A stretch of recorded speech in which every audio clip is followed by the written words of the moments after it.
Административниот дел од вработените во јавното предпријатие Исар во Штипи денес наместо во канцеларија работеа на терен. Коритото на река Отиња ќе биде целосно уредено до пролет, а овие акции во голема мера ја забрзуваат реализацијата на овој амбициозен проект, велат од Исар. Кон Ново село секако продолжуваме ударнички акцијашки заедно сложно ќе ја направиме целата река до влевот на речното корито на река Отиња до крајот на мандатот на градоначалникот. Акциите на администрацијата на Исар ќе се реализираат се додека има потреба од нив. Ние денес административните работници од јавното предпријатие ги заменивме пенкалата и канцелариите со гребули и со лопати на лице место во уредување на хортикултурното озеленување на реката Отиње. Овие акции се неколку пати повторени во текот на летото. Веќе ова можеби последна или предпоследна ќе биде оваа акција за оваа година.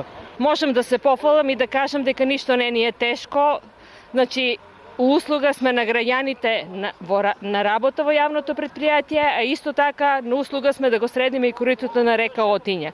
Се надевам дека ова ќе остане за нас, за нашите деца и за сите наши граѓани. Целосно уредено корито на река Отиња во цела должина на низиниот тек низ градот е еден од покрупните проекти на локалната самоуправа и јавното предпријатие Исар, кое паралелно работи на поставување на нови водомери и обнова на водоводната и канализацијска мрежа во повеќе штипски населби.